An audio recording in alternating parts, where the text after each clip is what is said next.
Bueno, vamos a iniciar otra sesión de formulación y evaluación de proyectos. Estamos desarrollando todavía los temas correspondientes a la parte del estudio del mercado. Ya hemos venido viendo diferentes elementos a tomar en cuenta para el estudio del mercado, como lo han sido los competidores, los proveedores, pero en este caso estamos hablando específicamente ya del consumidor, el cliente, ¿verdad? Lo denominamos cliente porque no necesariamente va a ser el consumidor final como tal del producto, sino que, como pueden ver ahí, pueden haber varias clasificaciones. En este caso estamos tomando 4 clasificaciones que son como las más comunes que vamos a observar, ¿verdad? En la primera, donde tenemos un consumidor individual, que es prácticamente podría ser el cliente final, aquel que va a hacer uso del producto.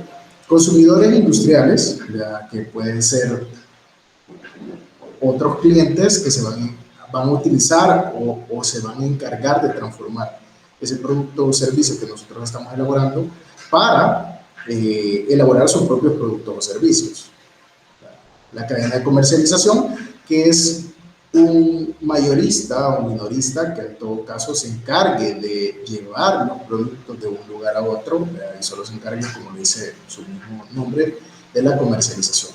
Los consumidores institucionales, que son empresas, pero que consumen para los usos de la empresa, no necesariamente para transformarlo o generar otros productos, sino que para el uso habitual de ellos, ¿verdad? Para sus operaciones.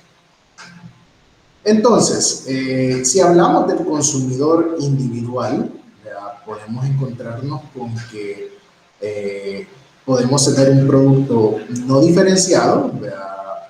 Que consumen productos no diferenciados, o productos diferenciados. ¿A qué nos referimos con esto? Bueno, cuando hablamos de productos no diferenciados, ¿verdad? Asume un mercado ya establecido, es decir, ya se encuentra desarrollado, no es un producto innovador, no es un producto que va a dar algo diferente a lo que ya se tiene, sino que realmente va a pasar parte, va a pasar a formar parte, perdón, de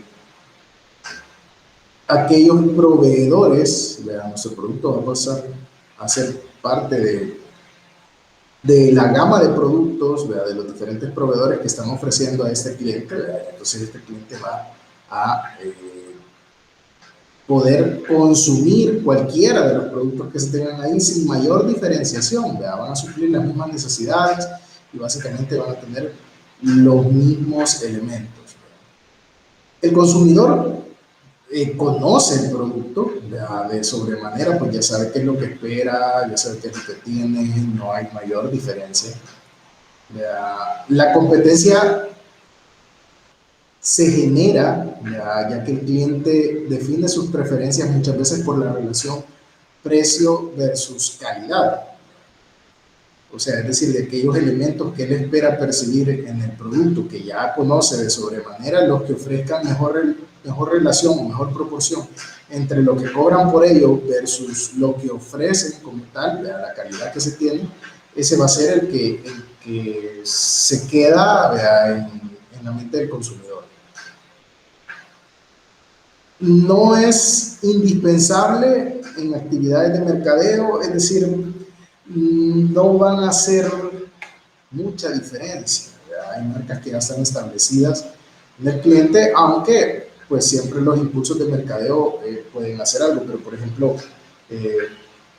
si lo vemos en el caso de los arroces, ¿verdad? De los granos básicos, etcétera, son productos que aparentemente no tienen mayor diferenciación, ¿verdad? Pero por ejemplo,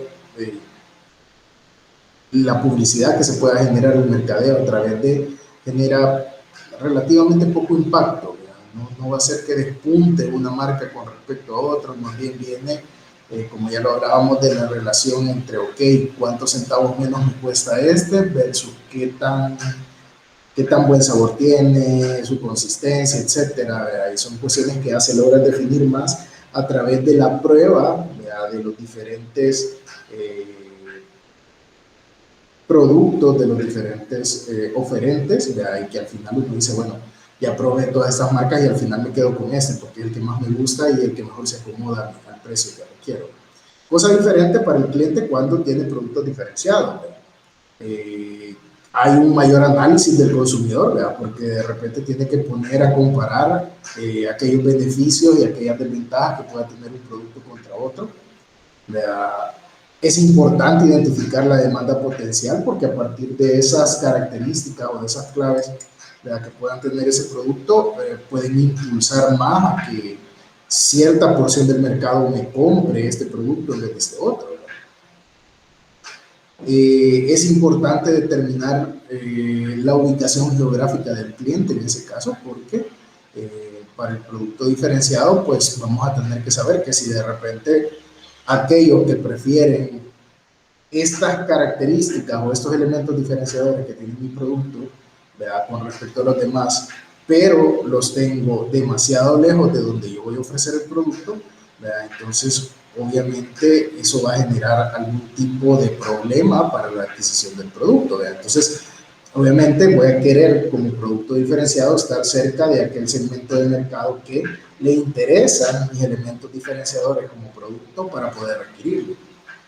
Y de ahí puede hacer que esa diferenciación vaya orientada hacia generar clasificaciones por características socioeconómicas, ¿verdad? Que de repente, pues digamos, bueno, este producto va a ser un producto premium y que obviamente esperamos que lo consuma un nivel de personas, ¿verdad?, un estrato de la sociedad que tenga un poder adquisitivo mayor o menor, ¿verdad?, dependiendo de cómo lo hayamos diseñado. Luego tenemos los consumidores industriales, ¿verdad?, demandantes de productos para integrarlos en su propio proceso productivo. Consumidores industriales, ¿verdad?, y para servicios. Estos tienen una demanda derivada, ¿verdad?, como ya lo hablábamos por ahí. Este va a depender de qué tanta demanda tienen.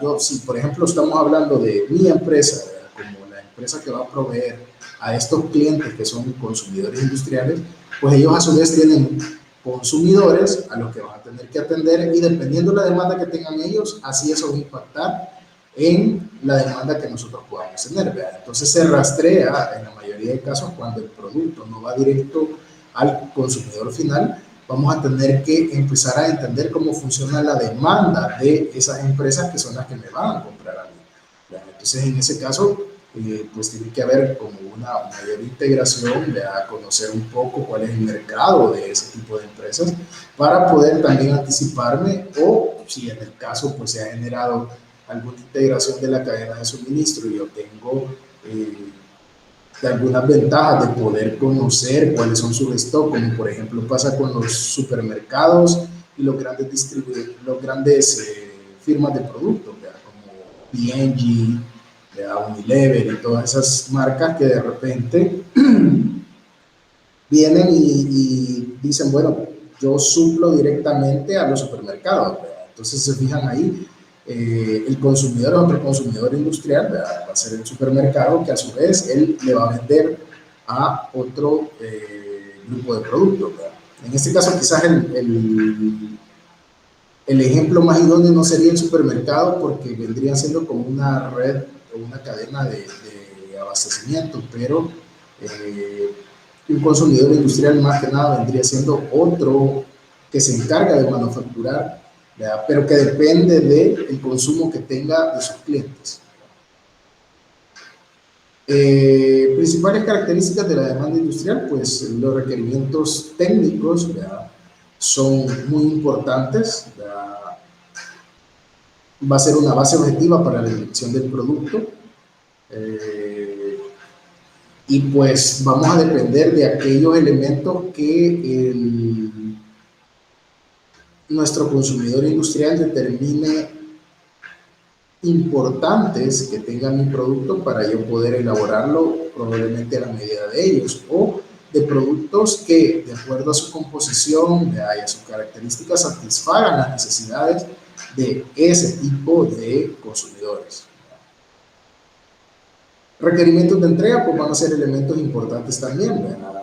Mucho toma de decisión, ¿verdad?, en cuanto al consumidor industrial, ¿verdad?, la va a realizar en función de cuáles son las condiciones que yo puedo darle como proveedor a él de entrega de mis productos hacia ellos.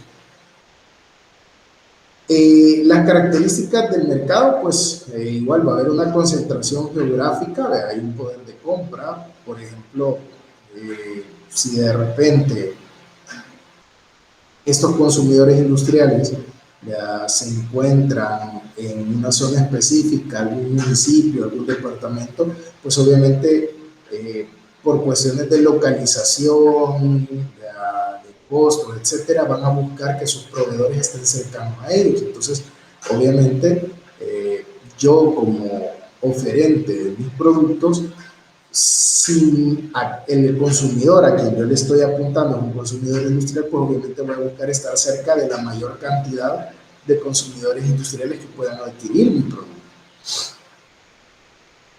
Y la racionalidad en el proceso de compra, ¿verdad? El comprador sigue un procedimiento basado en la competencia entre proveedores sobre precios, condiciones técnicas, modalidades de entrega, etcétera, ¿verdad? Es decir, este consumidor industrial va a realizar una evaluación de proveedores como tal para poder definir entre, ok, le compro a este o le compro a este, pero en función de qué, de todos aquellos elementos que me parecen importantes y no solamente en qué tan llamativo es el producto, en qué tan bien me lo mercadea, en cuánto es el precio de venta, sino que realmente van a tomar una serie de cuestiones y las van a evaluar para ver realmente cuál es el mejor proveedor para ellos, ¿verdad?